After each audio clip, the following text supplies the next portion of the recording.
कर्करोग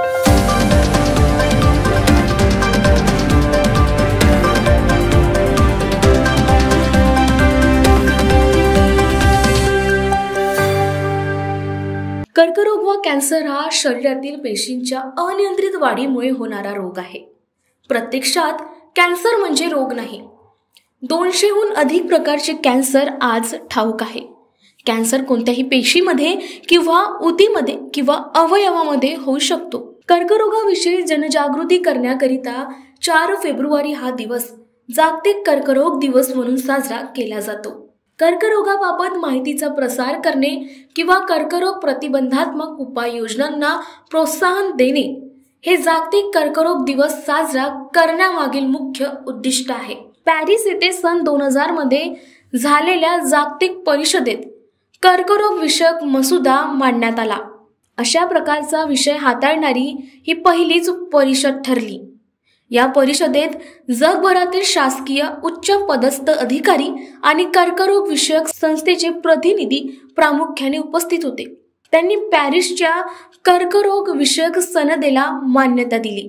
प्रस्तुत सनद कर्करोग संबंधित संशोधन आणि प्रतिबंधात्मक उपाययोजना याकरिता आर्थिक गुंतवणूक करणे, कर्करोगग्रस्त रुग्णांचे जीवनमूल्य उंचावणे तसेच त्यांना योग्य उपचार देणे अशा तत्वांचा पुरस्कार करते।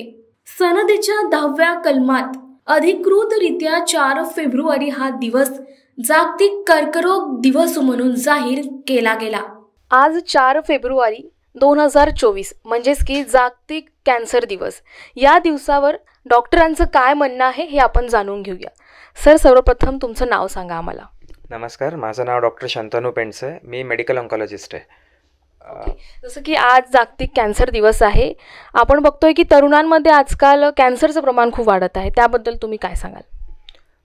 सगळ्यात महत्त्वाचं कारण पर्टिक्युलरली आपण नागपूरमध्ये जेव्हा पाहतो तर सगळ्यात महत्त्वाचं कारण टोबॅको हेच आहे। टोबॅको रिलेटेड कॅन्सर्स म्हणजे तंबाखू किंवा तंबाखूजन्य प्रकारांमुळे होणारा कॅन्सर हे सध्या सगळ्यात जास्त मिळणारा तोंडाचा कॅन्सर सगळ्यात जास्त मिळतोय आणि साधारण 30 वर्षाच्या वयापासूनच्या मुलांमध्ये, जास्त करून मुलांमध्ये तो कॅन्सर जास्त मिळतोय। बाकीचे लाईफस्टाईल रिलेटेड काही गोष्टी आहेत की सेडेंटरी लाईफस्टाईल आहे, काही डायटरी फॅक्टर्स, काही जेनेटिक फॅक्टर्स, असं सगळं मिळून कॅन्सर होत आहे। एकंदरीत किती प्रकारचे कॅन्सर आहे? म्हणजे तुम्ही जर आता इथे डॉक्टर आहात, तुम्ही बघत असाल रोजचे पेशंट तुम्ही डील करता, तर किती प्रकार बघायला मिळतात कॅन्सरचे? किती प्रकारचे आहेत हा टोटल नंबर मलाही माहीत नाही, परंतु सगळ्यात कॉमनली जो मिळतात त्या कॅन्सर्समध्ये स्त्रियांमध्ये जास्ती करून ब्रेस्टचा कॅन्सर, ओव्हरीज म्हणजे अंडाशयांचा कॅन्सर, सर्विक्सचा कॅन्सर, लंग्सचा कॅन्सर आणि तोंडाचं कॅन्सर हे पुरुषांमध्ये आणि स्त्रियांमध्ये दोघांमध्ये मिळणार आहे। हे सगळ्यात, आणि आतड्याचा आणि पोटाच्या काही भागांचे कॅन्सर्स हे सगळ्यात कॉमनली मिळणारे कॅन्सर्स आहेत। लहान मुलांमध्ये मग बाकीचे कॅन्सर्स काय मिळतात, जसं ब्लड कॅन्सर्स आहेत, दुसरे काही कॅन्सर्स आहेत, बाकीचे असे तर असंख्य प्रकार आहेत कॅन्सर्सचे। असे प्रकार आहे। जसं की आता एखाद्या व्यक्तीला जर कॅन्सर झाला आहे तर त्यांनी प्राथमिक कुठली जबाबदारी घ्यायला पाहिजे की म्हणजे थोडं बहुत तरी कॅन्सरवर तो मात करू शकेल, असं त्यांनी काय दैनंदिन आपल्या आयुष्यात काय इन्क्लूड करायला हवं? सगळ्यात महत्त्वाचं की ट्रेंड ऑन्कॉलॉजिस्टकडून ट्रीटमेंट घेणं हा पहिलं काम आहे की कुठल्याही ट्रेंड ऑन्कॉलॉजिस्ट, कुठल्याही सबस्पेशालिटी असेल, परंतु ट्रेंड ऑन्कॉलॉजिस्ट जसं काही सांगेल त्याप्रमाणे सल्ला घेणं आणि तसं ऐकणं, ट्रीटमेंट फॉलो करणं, आणि हेच सगळ्यात पहिला फॅक्टर आहे। आणि कुठल्या एक्सरसाइज, कुठला आहार त्यांनी दैनंदिन जीवनात इन्क्लूड करायला पाहिजे जेणेकरून या गोष्टीशी ते दूर राहणार? काय इन्क्लूड करावं याच्याबद्दल मतमतांतर आहेत, पण काय इन्क्लूड करू नये हे नक्की आहे की तंबाखू सगळ्यात महत्त्वाचं, दुसरं अल्कोहोल, आणि हेच सगळ्यात महत्त्वाचं फॅक्टर्स आहेत। आज 4 फेब्रुवारी 2024 म्हणजेच की जागतिक कॅन्सर दिवस। गेल्या 10 वर्षाचा इतिहास बघितला तर 25% कॅन्सरचे प्रमाण वाढले आहे। म्हणजेच की लोकांमध्ये 25% हा आजार होतोय आणि त्यामुळे 20% लोकांचा मृत्यू देखील होत आहे। मेडिकल जर्नल ऑफ ऑन्कोलॉजीने केलेल्या सर्वेनुसार, ज्यांनी हा 1990 ते 2016 या दरम्यान हा सर्वे केला होता, त्यामध्ये ही बाब आढळून आली आहे. आणखीन एक महत्त्वाची बाब अशी की वर्ल्ड हेल्थ ऑर्गनायझेशनने दिलेल्या माहितीनुसार कॅन्सर हा एक असा आजार आहे त्यामुळे सर्वाधिक मृत्यूचे प्रमाण वाढले आहे. म्हणजेच की हा दुसऱ्या नंबरचा असा एक आजार आहे, त्यामुळे जगामध्ये लोकांचे मृत्यूचे प्रमाण हे सर्वाधिक वाढलेलं आहे.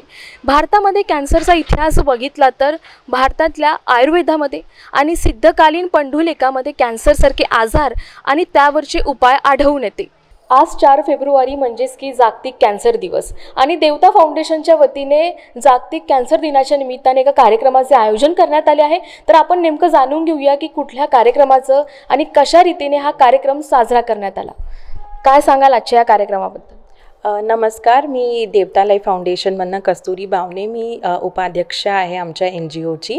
आज इथे जसं आपल्याला माहिती आहे वर्ल्ड कॅन्सर डे आहे, तर आम्ही आमच्या सगळ्या जे मुलं आहे कॅन्सर पीडित छोटे मुलं, नेहमीच आम्ही छान छान त्यांच्यासाठी प्रोग्राम्स राबवत असतो. आज पण इथे या दिनानिमित्त स्पेशली त्यांना बोलून आम्ही एक अवेअरनेस टॉक घेतला आणि त्यांना काही आम्ही हेल्दी फूड कसं खायचं, कुठलं खायचं आणि काही राजगिऱ्याचे लाडू आणि फूड पॅकेट्स त्यांना या दिवशी निमित्त आम्ही त्यांना डिस्ट्रीब्यूट केलं आणि सगळे मुलं खूप ॲक्टिव्हली पार्टिसिपेट नेहमीच करतात आमच्या ॲक्टिव्हिटीमध्ये. तर त्यांना इथे बोलून आज त्यांच्या पेरेंट्सला सुद्धा थोडंसं आम्ही गायडन्स दिलं आणि त्यांच्यासाठी पण काही आम्ही करू याचं आम्ही डिस्कशन केलं पेरेंट्ससोबत. कधीपासून या देवता फाउंडेशनची स्थापना करण्यात आली आणि एकंदरीत किती लहान मुलं या फाउंडेशनशी जोडलेले आहे? तर देवता लाईफ फाउंडेशन हे 2015पासनं कार्यरत आहे. आमचं रजिस्ट्रेशन सप्टेंबर 2015मध्ये झालेलं आहे आणि स्पेशली आमचं हेल्थकेअरसाठीच हा NGO आहे. हेल्थकेअरमधल्या फॅसिलिटीज प्रोव्हाइड करायला आणि नागपूरचेच नाही तर MP, छत्तीसगड इथले पण मुलं आमच्याकडे आहे. सगळे जे मेडिकल हॉस्पिटल नागपुरात आहे तिथे जे कॅन्सर ट्रीटमेंटसाठी मुलं येतात, लहान मुलं 12 वर्षाच्या आतील, त्यांच्यासाठी आम्ही काम करत असतो. दर महिन्याला त्यांना आम्ही फायनान्शियल एड प्रोव्हाइड करतो.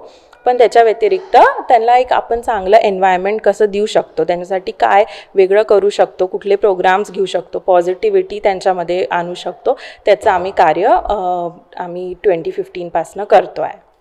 आपल्यासोबत आता या फाउंडेशनचे काही मुलंसुद्धा जुळले आहेत, तर आपण त्यांच्याशी सुद्धा गप्पा करूया. तर काय नाव आहे तुझं? रिया श्रीकांत तुंबे. ओके, कुठल्या शाळेमध्ये शिकते तू? मी सेंट विसेंट स्कूल. ओके, काय करायला आवडते नेमकं तुला? मला डान्स करायला आवडते आणि तू करते सुद्धा. ओके, तुझं नाव काय? माझे नाव कलश विष्णू तांदूळकर. मला फुटबॉल खेळायला आवडते. मग खेळतोस का तू? आणि किती वयाचा आहे तू? 14 रनिंग आहे. ओके.